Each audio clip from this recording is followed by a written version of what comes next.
दोस्तों, आज मैं आपको एक ऐसी घटना सुनाने जा रहा हूँ जिसने उत्तर प्रदेश के आगरा ज़िले में लोगों को सोचने पे मजबूर कर दिया।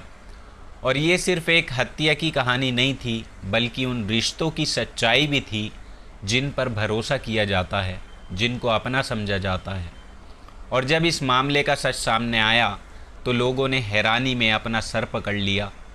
मामला आगरा के मलपुरा थाना क्षेत्र के पास बने एक होटल का है, जहां दोपहर के वक्त अचानक एक कमरे से तेज़ चीखने की आवाज़ें आने लगती हैं। होटल स्टाफ घबराकर ऊपर पहुंचता है और दरवाज़ा खोला तो अंदर का नज़ारा देखकर सब दंग रह गए, हैरान रह गए, कदम पीछे हटा लिए। कमरे में एक इंसान घायल अवस्था में पड़ा था और पास बैठी महिला ज़ोर ज़ोर से रो रही थी। तुरंत पुलिस को सूचना दी गई। पुलिस मौके पर पहुंचती है और जांच शुरू होती है। तभी महिला ने रोते हुए कहा कि इस आदमी की जान किसी और ने नहीं बल्कि मैंने ही ली है। अब ये सुनते ही हर कोई चौंक गया। कमरे से कुछ सामान, शराब की बोतलें और हमले में इस्तेमाल चीज़ें बरामद की गईं। इसके बाद महिला को हिरासत में लेकर पूछताछ शुरू होती है कि मामला क्या था।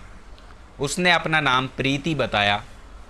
वो शादीशुदा थी और माँ भी थी बच्चों की, और परिवार के साथ अपने रह रही थी। लेकिन जब पुलिस ने मृतक के बारे में पूछा तो कहानी ने नया मोड़ लिया। प्रीति ने जो कहानी सुनाई वो अजीब थी। मरने वाला इंसान उसका रिश्तेदार था, जिस घर वाले मामा के रिश्ते से उसे जानती थी। ये सुनते ही पुलिस भी हैरान रह गई। मामला अब साधारण हत्या का नहीं रह गया था। प्रीति ने बताया कि बचपन में वो व्यक्ति और उसका भाई अनाथ हो गए थे, जिसके बाद उसके माँ बाप उन्हें अपने घर ले गए और परिवार की तरह उसे पाला। और समय के साथ सब बड़े होते चले गए। उम्र बढ़ने के साथ साथ रिश्तों की सीमाएं टूट गईं और दोनों के बीच गलत नज़दीकियां बन गईं। ये बात घर वालों से छुपी रही और कुछ साल बाद प्रीति की शादी दूसरे इंसान से कर दी जाती है और वो नई ज़िंदगी में चली जाती है। शादी के बाद उसने पुरानी बातों को ख़त्म करने की कोशिश की। पति के साथ आगरा आकर बस जाती है, परिवार संभालने लगती है, बच्चे होते हैं और जीवन जो है नॉर्मल पटरी पर आ जाता है। उधर वो इंसान दूसरे शहर में नौकरी करने लगा और बाहर से सब कुछ ख़त्म लग रहा था, लेकिन असली परेशानी यहीं से शुरू होती है।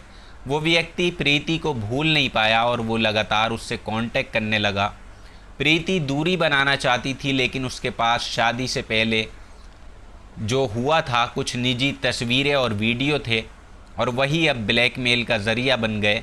वो धमकी देता कि अगर तुमने मेरी बात नहीं मानी तो सब कुछ मैं ये परिवार को दिखा दूंगा, वायरल कर दूंगा। अब ये सुनकर प्रीति डर जाती है। उसे लगा कि अगर सब कुछ सामने आ गया तो पूरा घर टूट जाएगा, बच्चे बर्बाद हो जाएंगे और समाज में बदनामी अलग होगी। मजबूरी में वो कई बार उससे मिलने चली गई और उसे समझाने की कोशिश भी करती रही, लेकिन वो मानने को तैयार ही नहीं था।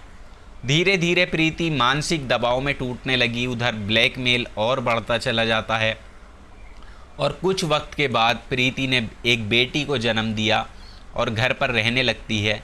उसने ठान लिया कि अब वो हमेशा के लिए इस चैप्टर को बंद कर देगी। लेकिन तभी फिर फ़ोन आया। इस बार उसे मिलने के लिए दबाव डाला गया और उससे कहा उस लड़के ने कि इसी मुलाकात ने पूरी कहानी बदल दी जो मुलाकात होने वाली थी। प्रीति बाहर से शांत थी, लेकिन अंदर गुस्सा और डर दोनों जमा चुके थे और उसने मिलने के लिए हामी भर दी और आगरा के एक होटल में उसे बुलाया जाता है। वो इंसान वहाँ पहुँचता है, कमरा लेता है और थोड़ी देर बाद प्रीति भी वहाँ पहुँच जाती है। शुरुआत में सब कुछ नॉर्मल दिखता रहा। दोनों कमरे में बैठे रहे, बातें होती हैं। कुछ देर बाद उसने सामान लाने को कहा और वो बाहर चला जाता है। फिर लौटकर दोनों ने साथ बैठकर शराब भी पी और बताया जाता है कि कुछ देर के बाद वो फिर पुराने अंदाज में धमकी देने लगा। मोबाइल दिखाता है, पुरानी बातें दोहराता है और दबाव बनाने लगता है। यही वो पल था जब हालात बेकाबू हो गए।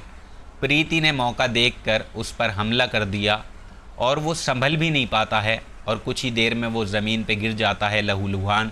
थोड़ी देर बाद उसकी मौत हो जाती है। अब घटना के फ़ौरन बाद प्रीति खुद घबरा जाती है, ज़ोर ज़ोर से रोने लगती है, चिल्लाने लगती है और प्रीति की आवाज़ सुनकर होटल के कर्मचारी वहां पर पहुंचते हैं कमरे में और पुलिस को बुलाया जाता है। पुलिस मौके पे आती है, जांच करती है, कैमरे देखे जाते हैं और दोनों के आने जाने की पुष्टि भी होती है। अब महिला को गिरफ्तार कर लिया जाता है। पूछताछ में उसने कहा कि लंबे वक्त से ब्लैकमेल, डर और दबाव में वो जी रही थी। जब ये बात परिवार तक पहुंचती है तो सब हैरान रह जाते हैं।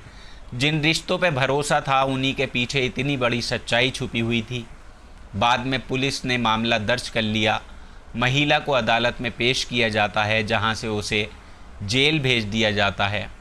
इस घटना ने एक बड़ा सवाल पीछे छोड़ दिया। अगर वक्त रहते सच बता दिया जाता, परिवार या कानून की मदद ले ली जाती, तो क्या इतनी बड़ी वारदात हो सकती थी, बल्कि नहीं टल जाती। कई बार डर, चुप्पी और गलत फैसले मिलकर ऐसी बर्बादी ला देते हैं जिसका नुकसान कई ज़िंदगियों को उठाना पड़ता है। जैसे कि प्रीति की लाइफ में हुआ। उसने ये कदम उठा तो लिया, लेकिन उसके बच्चे एक तरह से बिन माँ के हो गए और जिस पति से उसने शादी की थी उस पति का भी घर पूरी तरह से बिखर गया। उधर जो रिश्ते में उसका मामा था, उसकी जान उसने खुद ही ले ली। तो दोस्तों, ये घटनाएं, क्राइम की घटनाएं सिर्फ़ एक एंटरटेनमेंट के लिए नहीं बल्कि एक सीख के लिए होती हैं। एक सीख छोड़ कर जाती हैं ताकि इंसान समझ सके और ऐसी चीज़ों से बचकर रहे। और उम्मीद है आपको ये कहानी अजीब तो लगी होगी, लेकिन हमारे चैनल को आप ज़रूर सपोर्ट कीजिएगा और सब्सक्राइब भी कर लीजिएगा। नया चैनल है। जल्दी मुलाकात होगी आपसे किसी नई सच्ची घटना में। तब तक अपना ख्याल रखिएगा, अपनों का ख्याल रखिएगा, सुरक्षित रहिएगा। जय हिंद।